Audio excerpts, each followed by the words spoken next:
जय हिंद। स्वागत है आपका लर्निंग एंड रीडिंग चैनल में। एक देश एक चुनाव आखिर क्या है, फायदा नुकसान से लेकर संविधान में होने वाले सारे संशोधन इस वीडियो में डिस्कस करेंगे। अगर आपने अभी तक चैनल को सब्सक्राइब नहीं किया है तो प्लीज़ चैनल को सब्सक्राइब कर लें और इसी तरह के वीडियोस को फर्स्ट कम फर्स्ट सर्व में देखने के लिए नोटिफिकेशन आइकन को प्रेस करना बिल्कुल ना भूलें। तो ज़्यादा टाइम वेस्ट नहीं करते हैं, आज का डिस्कशन हमारा स्टार्ट करते हैं। केंद्र सरकार ने एक राष्ट्र एक चुनाव को लेकर एक बहुत ही अहम कदम उठाया है और ये डिस्कशन काफ़ी टाइम से चल रहा था। सरकार ने इस संबंध में एक समिति का गठन किया गया है, जो समिति आपकी ये डिसाइड करेगी कि किस तरीके का इस बिल का प्रावधान होना चाहिए। इस समिति का जो अध्यक्ष है वो है पूर्व राष्ट्रपति रामनाथ कोविंद। और ऐसे में सवाल ये उठता है कि एक देश एक चुनाव क्या है। दरअसल एक देश एक चुनाव एक तरीके का प्रस्ताव है जिसमें लोकसभा, भारतीय संसद का जो निचला सदन होता है, और सभी राज्यों की जो विधानसभाएं होती हैं, इन विधानसभाओं का चुनाव एक साथ करवाना है। आप अपनी स्क्रीन पर देख सकते हो, ये हमारी पार्लियामेंट है और ये हमारी पार्लियामेंट है और ये हमारी विदेश जो डिफरेंट डिफरेंट स्टेट्स हैं उनकी विधानसभा है। तो इसका जो पर्पज़ है वो ये है कि सभी राज्य और सेंट्रल का जो हमारा निचला सदन है उनकी जो है इलेक्शन एक साथ कराया जाए।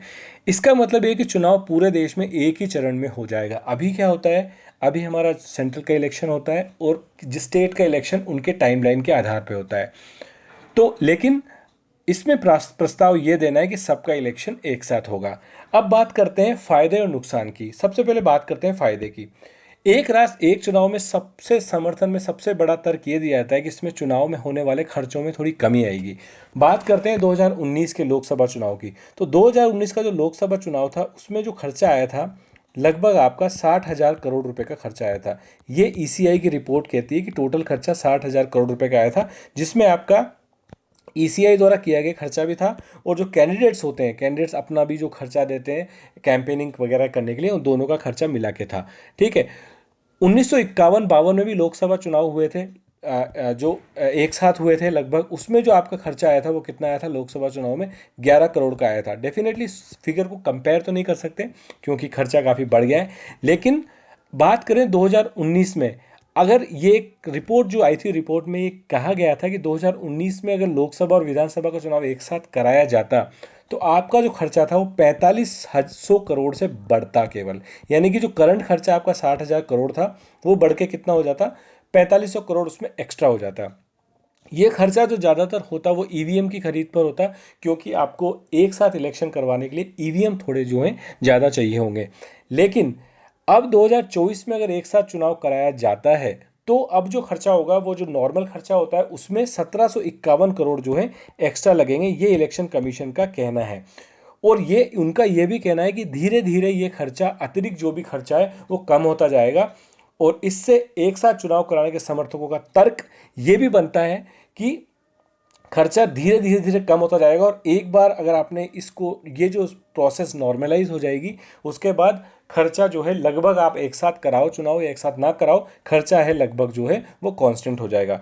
उसके बाद एक जो तर्क दिया जाता है वो तर्क दिया जाता है प्रशासनिक कार्यों में। आपको पता होगा कि इलेक्शन कमीशन में जो भी ड्यूटी लगती है वो आईएएस लेवल के जो ऑफिसर्स होते हैं उनकी लगती है। मोरल कोड ऑफ कंडक्ट लग जाता है और इलेक्शन कमीशन ऑफ इंडिया के पास पूरा जो है सारे जो अफसर होते हैं, आईएएस ऑफिसर होते हैं, उनका जो पूरा का पूरा कंट्रोल ईसीआई के पास चला जाता है। तो इससे क्या होता है कि पूरे जो है प्रशासनिक सेवा है उसकी जो एक प्रोडक्टिविटी है, प्रोडक्टिविटी बढ़ेगी। क्यों बढ़ेगी? क्योंकि जब मोरल कोड ऑफ कंडक्ट लग जाता है तो सबसे बड़ी बात तो हमारी जो सारी स्कीम्स होती हैं गवर्नमेंट की, चाहे वो राज्य की हो या वो सेंटर की हो, उन सारी स्कीमों पे एक तरीके से ब्लॉक हो जाती हैं, क्योंकि उस वक्त ना आप उसमें फंड रिलीज कर सकते हो ना ही उसमें कुछ काम कर सकते हो। उसके अलावा जो सारे ज़्यादातर आईएएस ऑफिसर होते हैं वो इलेक्शन ड्यूटी पे चले जाते हैं और इलेक्शन ड्यूटी जो है लगभग इलेक्शन आपका जितने भी टाइम तक चलता है, लगभग आपका ऑन एन एवरेज अगर आप निकालो राज्य का इलेक्शन, स्टेट का इलेक्शन, तो लगभग आपका जो है जो भी टाइम उन इलेक्शन के दौरान गुजरता है उसमें जो आईएएस ऑफिसर्स हैं वो और कुछ काम नहीं कर सकते। कहीं ना कहीं उनकी प्रोडक्टिविटी जो है इफेक्ट हो जाती है। इसके समर्थन में ये भी कहा जाता है कि इससे जो केंद्र सरकार की नीतियां हैं, जो कार्यक्रम है, जो स्कीम्स हैं, उसमें क्या होगा, थोड़ी सी एक फास्टनेस आएगी, वो जो निरंतरता बनी रहती है कि आपका जो एक काम चलता रहता है वो काम कंटिन्यूसली चलता रहेगा, क्योंकि इलेक्शन एक बार हो जाएंगे उसके बाद आपको 5 साल तक क्या करना है, उन स्कीम्स पे काम करना है, और लोक कल्याण की जो भी स्कीम्स हैं उनको निरंतरता उसमें बनी रहेगी। अब मैंने आपको बताया था कि मोरल कोड ऑफ कंडक्ट लग जाता है तो उससे भी प्रॉब्लम आती है, ठीक है।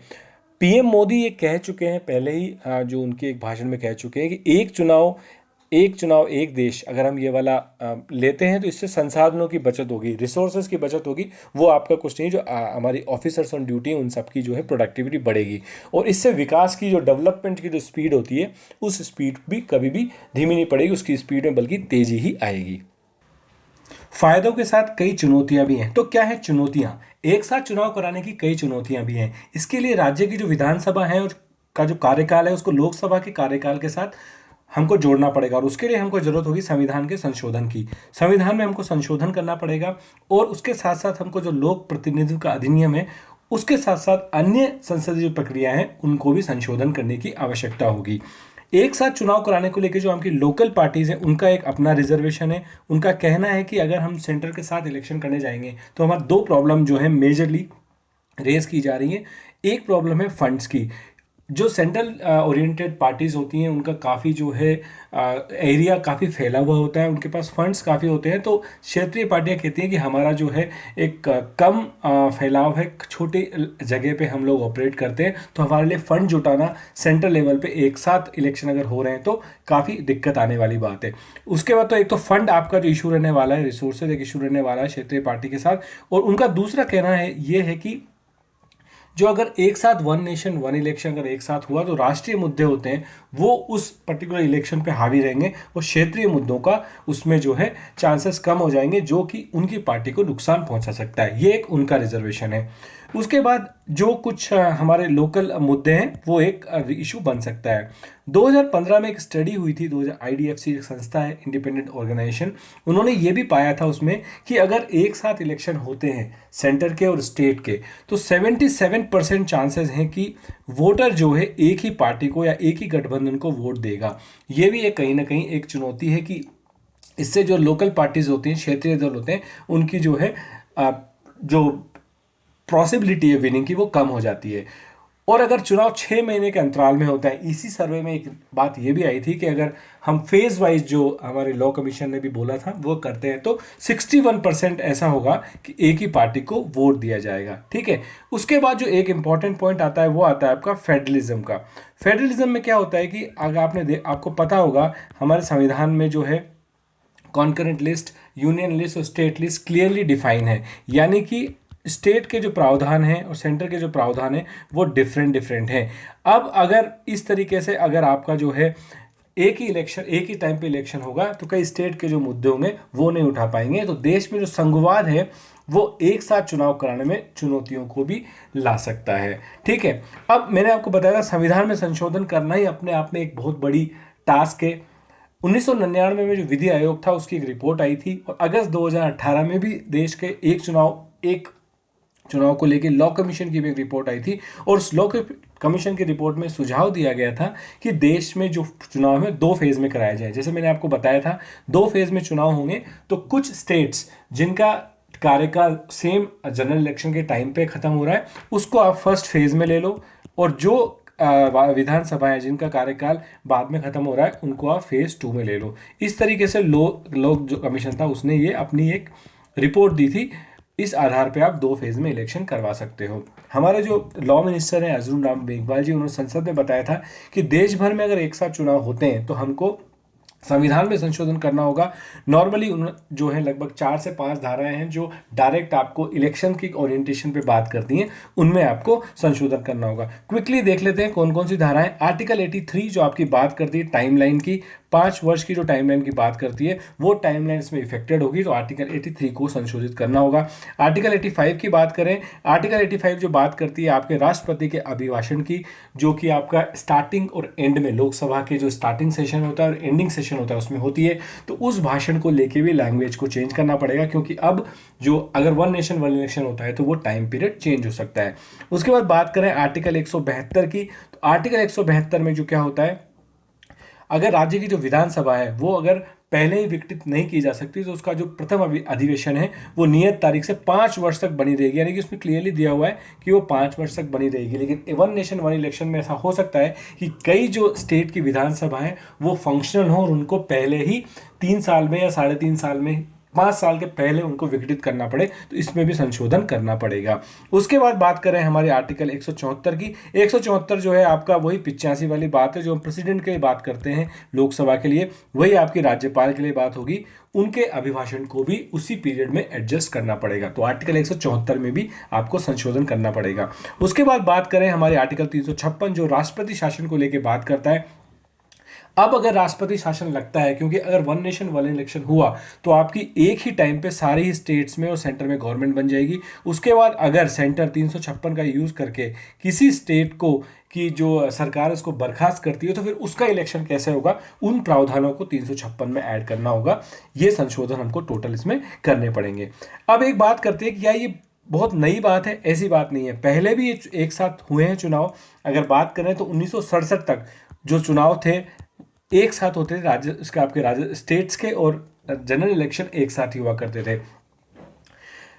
आज़ादी के बाद वर्ष 1952, 57, 1962 और 1967 ये जो 4 जो चुनाव हुए हैं, ये क्या हुए हैं, राज्यसभा और लोकसभा और विधानसभाओं के चुनाव में एक साथ हुए हैं। वर्ष 1967 के बाद कई बार जो लोकसभा और विधानसभा जो अलग अलग समय पर भंग होती रही कारणों से, कई सारे कारण रहे, इस कारण से ये क्या हुआ, ये क्रम आपका ब्रेक हो गया और अब जो है लगभग आपकी हर स्टेट का इलेक्शन जो है हर मोमेंटियस टाइम पे आता है। यही एक कारण है कि जो हमारी रिसोर्सेज है वो रिसोर्सेज कंटिन्यूसली मोबिलाइज होते रहते हैं इन इलेक्शन के लिए, और इसका जो है डायरेक्ट स्कीम पर और प्रोडक्टिविटी पर और डेवलपमेंट पे फर्क पड़ता है। उसके बाद 1968 और 1959 में 1970 में लोकसभा को समय से पहले भंग कर दिया गया। उसके बाद कई बार 1983 में चुनाव आयोग ने एक बार फिर कोशिश की कि चुनाव को साथ रखाने का प्रस्ताव रखा, लेकिन उस वक्त की जो गवर्नमेंट थी उन्होंने इसको रिजेक्ट कर दिया। 1999 में पहली बार जो लॉ कमीशन की रिपोर्ट आई थी, उस रिपोर्ट में भी एक साथ चुनाव कराने पर जोर दिया गया था। और हाल ही में जो हमारी करंट पार्टी है बीजेपी, उस बीजेपी ने भी ये बोला है कि आपके जो चुनाव हैं वो चुनाव जो है एक साथ होने चाहिए। और यहाँ तक कि 2014 में जो बीजेपी की जो गवर्नमेंट आई थी, जो भी सेंटर में है, उनका जो